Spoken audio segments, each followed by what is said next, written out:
very much for the invitation. It's always a pleasure to be with you and to share the work we have done together.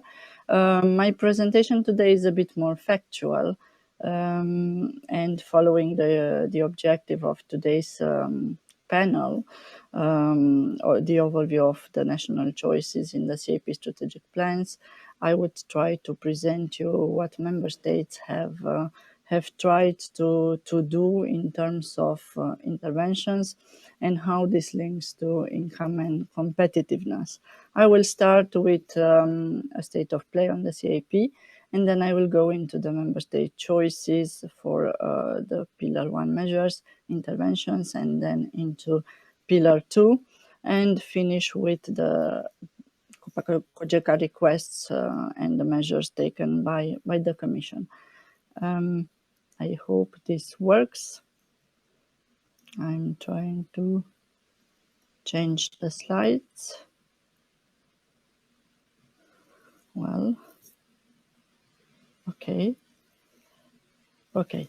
So before going into this overview, let's try to recap a bit what has changed compared to, or what will change compared to the current situation.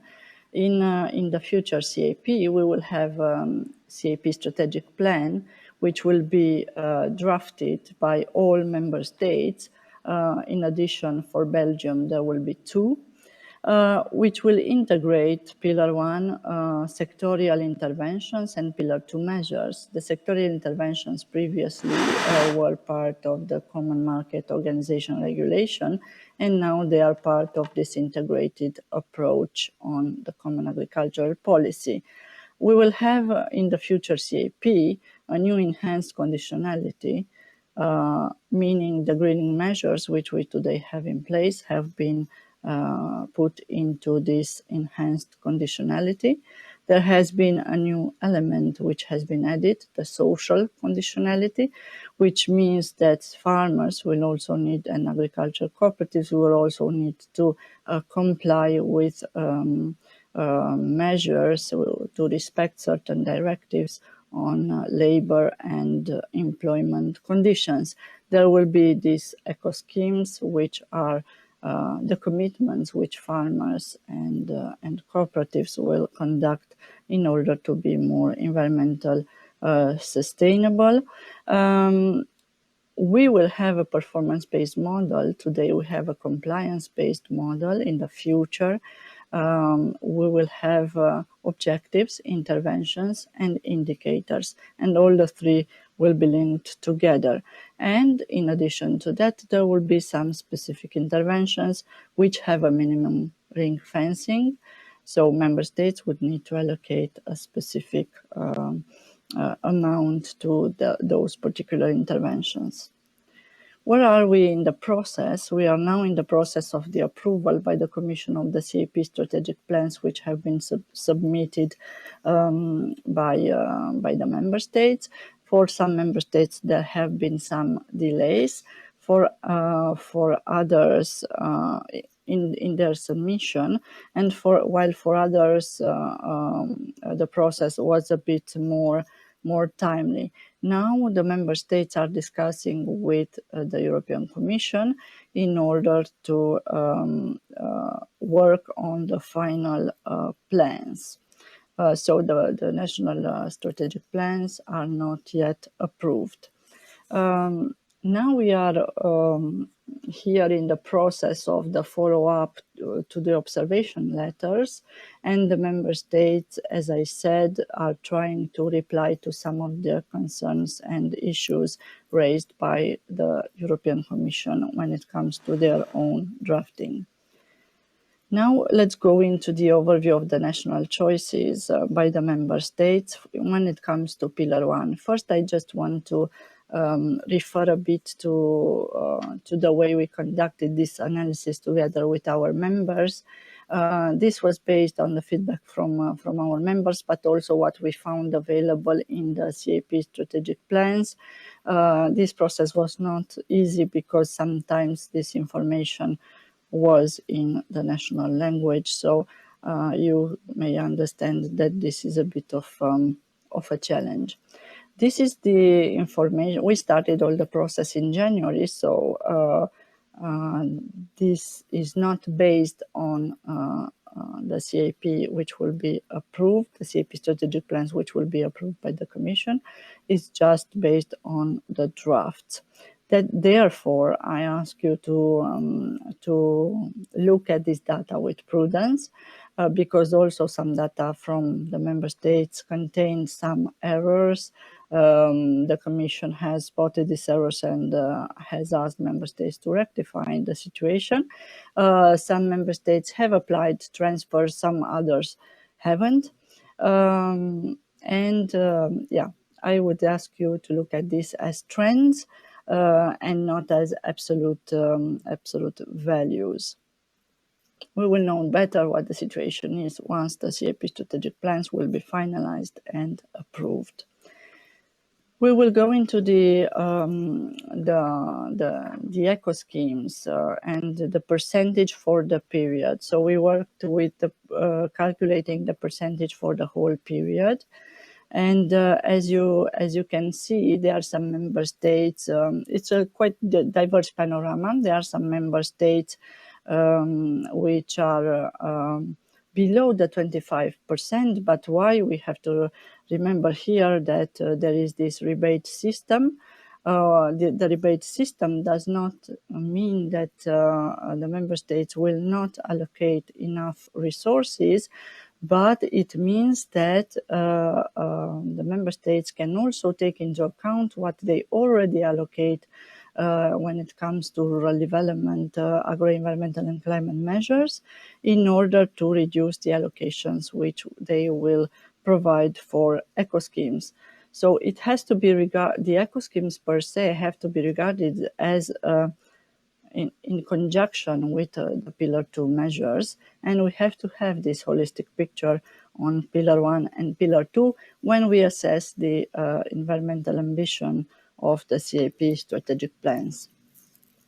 When it comes to the redistributive support for the whole period, you can see that some member states are more ambitious than the 10% limit, which is 10% minimum allocation, which is set by the European in the proposal, in the regulation.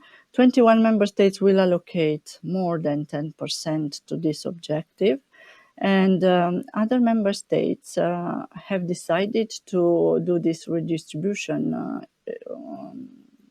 objective, to have this objective achieved through other means, like capping the aggressivity, small farmers, and so on.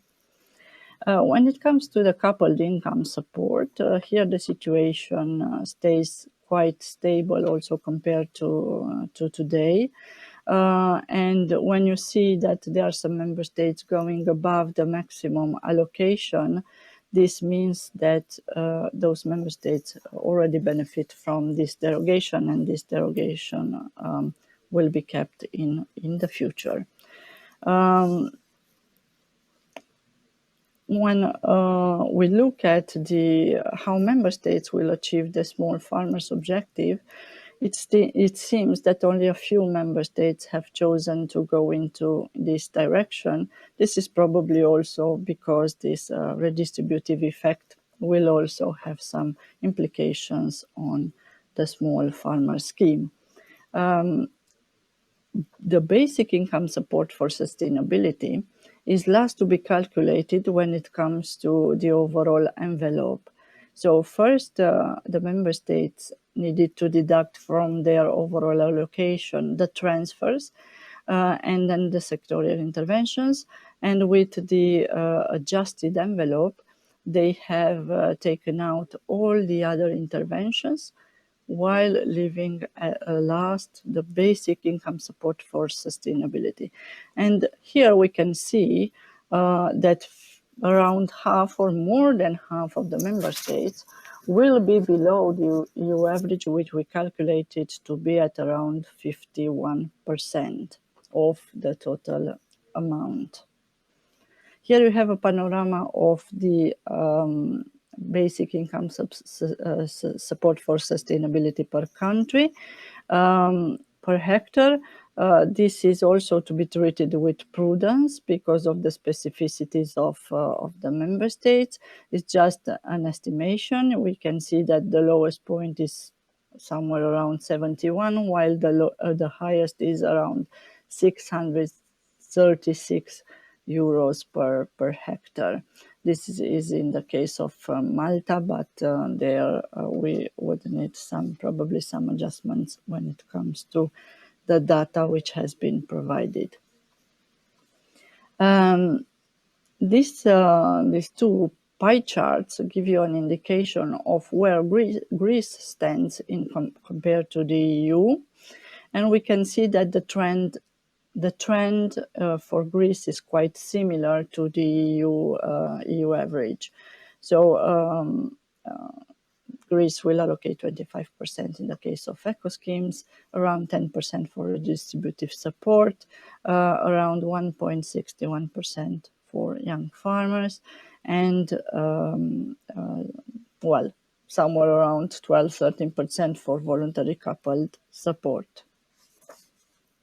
Here, just to give you an indication of the impact of the interventions one on the other, and you can see that in the case of the yellow line, which is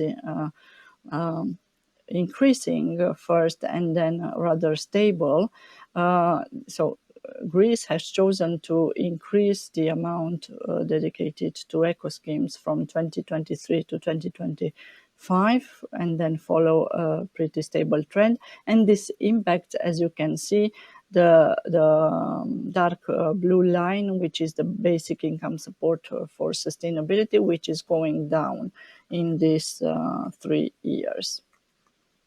Now let's move into the allocations for the Pillar 2 measures, rural development. Here again, the figures have to be treated a bit with prudence, because in the case of rural development, Pillar 2, this is a bit more sensitive. They are carryovers from the current programming period into the next programming period, and this can influence the result. But what is important to underline is that the part in dark blue or light blue represents the agro-environmental and climate measures. And we can see that this is quite an impressive part. The yellow part represents the green investments, while the green part represents the investments. So this is a very nice picture to see how the investments and the environmental and competitiveness objectives go together. Green investments, well, somebody might ask what represents green investments. This is we worked with the allocation or with the standardized wording which the Commission has requested member states to allocate to this particular chapter green investments. These are investments which are beneficial for the environment only. But we have to take into account that there might be some investments which are both beneficial for environment, but also for the competitiveness of farmers. So there is a very fine line there. Here in green investments, I believe it's only captured this purely environmental angle. And we also have some non-productive investments which are captured, in fact, here.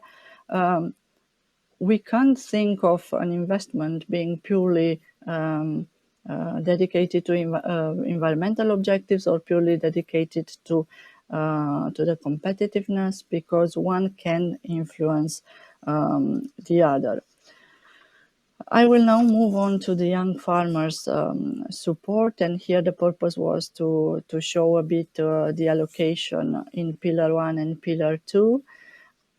Each allocation out of its particular envelope, and we can see that while Greece plans to allocate 1.60, around 1.60 of Pillar 1 to young farmers, it plans to allocate around 19% of Pillar 2 to these very important objectives. Now we all know what is the context today after 2 years of pandemic, which is not yet over. We have experienced, farmers and agricultural cooperatives have experienced an increase in their costs, an increase in energy prices, gas, fuel, and there has been a bit of unstable markets even before the war started. The war has exacerbated all these impact, and COPA-COGECA has taken some action towards the European Commission to ask for concrete measures in terms of cross-compliance, greening requirements, agro-environmental and climate measures, in the flexibility for the dates of payments, in the flexibility for some investment support. And we have supported the initiative of some member states to make use of unused funds in rural development for 2021-2022 to help farmers and cooperatives keep their involvement in the project. And there have been also some requests when it comes to state aids and these decisions not to renew active ingredients of plant protection products. We also have asked to suspend all import, tariff barriers for fertilizers, and the overall aim to reduce the administrative burden. The measures which have been taken, the Commission replied to some of these requests, or to the majority of our requests. Broadly, they were pretty much in line with what we have requested.